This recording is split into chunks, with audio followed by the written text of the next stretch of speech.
नमस्कार, स्वागत है आप सभी का प्यूड ऑक्सफोर्ड के यूट्यूब प्लेटफॉर्म में। पाटलिपुत्रा विश्वविद्यालय फर्स्ट मेरिट लिस्ट कल आने वाला है, यानी कि 25 जनवरी को जो है वो पाटलिपुत्रा यूनिवर्सिटी का पहला मेरिट लिस्ट निकल करके सामने आ जाएगा, जिसके तहत 26 से 31 जनवरी तक आप एडमिशन ले सकते हैं।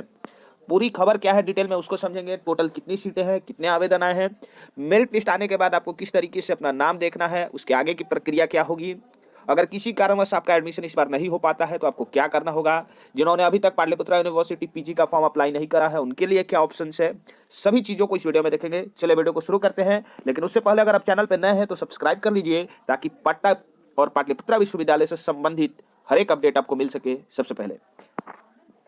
देखिए, पाटलिपुत्रा विश्वविद्यालय में अगर हम बात करें तो अभी एमए, एमएससी और एमकॉम जो रेगुलर कोर्सेस है और वोकेशनल कोर्सेस में एमबीए और एमसीए के लिए एडमिशन हो रहा है, जिसके तहत लास्ट जो डेट ऑफ अप्लाई था वो था 23 जनवरी। 23 जनवरी जो था वो लास्ट डेट था अप्लाई करने का, यानी कल जो आपका जो शनिवार के दिन तक है 6:30 बजे तक आवेदन कि 11,000 सीटों के लिए आए थे। अच्छा, तो टोटल जो सीटें हैं वो है पाटलिपुत्रा विश्वविद्यालय में 11,000। ठीक है, रेगुलर जो है उसमें आप 7,500 और वोकेशनल कोर्सेज सब मिला जुला के 11,000 के करीब सीटें हैं।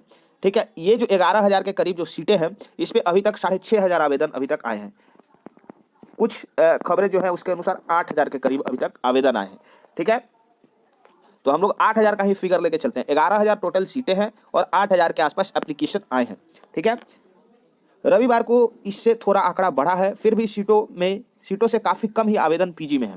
ठीक है, तो सीटें हैं टोटल 11,000 और आवेदन है आपके पास सिर्फ 8,000। ठीक है, तो आप देख रहे हैं कि सीटों से कम तो यहाँ पे आवेदन आए हैं पाटलिपुत्रा विश्वविद्यालय में, जिसके कारण ये संशय है कि इस बार भी पीजी में सीटें खाली नहीं रह जाएंगी कहीं।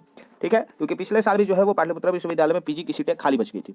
पीजी की फर्स्ट मेरिट लिस्ट 25 जनवरी को प्रकाशित की जाएगी। 31 जनवरी से मेरिट लिस्ट के अनुसार छात्र छात्राएं विभिन्न कोर्स में नामांकन ले सकते हैं। स्नातक में प्राप्त अंकों के आधार पर ही मेरिट लिस्ट तैयार की जाएगी। ठीक है, तो आपका जो ग्रेजुएशन का मार्क्स है उसी के आधार पर आपका मेरिट लिस्ट बनेगा।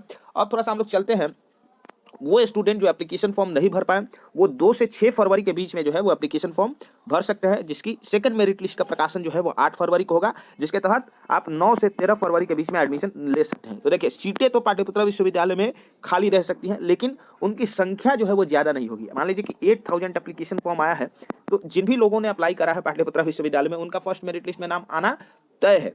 ठीक है, ये मान के चलिए कि अगर आपने पाटलिपुत्रा यूनिवर्सिटी पीजी के लिए अप्लाई कर दिया है तो आपका नाम फर्स्ट मेरिट लिस्ट में आना तय है, क्योंकि 11,000 सीटें हैं, 8,000 एप्लीकेशन फॉर्म है। ठीक है, तो जो बेसिक मैंडेटरी आपका है एलिजिबिलिटी के 45% होना चाहिए, वो सिर्फ क्राइटेरिया अगर आप पूरा करते हैं तो आपका नाम मेरिट लिस्ट में आ जाएगा। तो आप मान के चलिए कि कट ऑफ कितना जा रहा है, कट ऑफ आपका जो लोएस्ट कट ऑफ जा रहा है वो है 45% इन पीजी। पहले मेरिट लिस्ट का मैं आपको अभी बता दे रहा हूँ। ठीक है, ये हो गई। अब एडमिशन प्रक्रिया क्या होगी, तो पहला तो आपका जो है वो यहाँ पर मेरिट लिस्ट निकल करके सामने आएगा। मेरिट लिस्ट निकल करके सामने आएगा। मेरिट लिस्ट में आपको जो है अपना नाम देख लेना है, आपका जो पासवर्ड है और एप्लीकेशन आईडी है उसको डाल करके अपना अलॉटमेंट लेटर डाउनलोड कर लेना है। अलॉटमेंट लेटर डाउनलोड करने के बाद आपको जो है पेमेंट करना होगा। पेमेंट आपको जो है, जैसे पटना यूनिवर्सिटी में पेमेंट जो है वो यूनिवर्सिटी के वेबसाइट से होता है। ठीक है, यूनिवर्सिटी के वेबसाइट से होता है, लेकिन पाटलिपुत्रा यूनिवर्सिटी में ये जो पेमेंट है आपका काउंसलिंग पेमेंट, ये आपका जो कॉलेज वेबसाइट्स हैं, कॉलेज के वेबसाइट से वहां से होता है। ठीक है, तो मान लीजिए फॉर सपोज आपका एन कॉलेज में अलॉटमेंट हुआ है तो आपको एन कॉलेज का जो ऑफिशियल वेबसाइट है वहां से जाके अपना पेमेंट करना होता है। पेमेंट करने के बाद आपको जो पेमेंट रिसिप्ट है उसको डाउनलोड करके रख लेना है अपने पास। पेमेंट रिसिप्ट जो है उसको डाउनलोड करके, तो पहला आपका क्या है, अलॉटमेंट लेटर, और दूसरा आपका क्या है, यहाँ पर दूसरा जो सबसे इंपॉर्टेंट चीज है वो है आपका पेमेंट रिसिप्ट। ये दो चीजें आप जो है वो डाउनलोड करके रख लीजिएगा, क्योंकि ऑफलाइन जब डॉक्यूमेंट वेरिफिकेशन आपका होगा तभी आपसे ये दो चीजें मांगी जाएंगी। ठीक है, और ड्यूरिंग द एडमिशन आपको भी जो काउंसलिंग प्रोसेस होगी उसमें भी ये चीजें जो है वो मांगी जाएंगी, तो ये दोनों चीज इसको डाउनलोड करके रख लीजिएगा। बाकी हमारा व्हाट्सएप नंबर है, नीचे आप देख सकते हैं उसको। ठीक है, उस पर अगर कोई भी समस्या हो तो बेहिचक संपर्क कीजिए। हर संभव जो मदद है वो करने की कोशिश हमारे तरफ से रहेगी आपके लिए। वीडियो देखने के लिए आप सभी का बहुत बहुत धन्यवाद।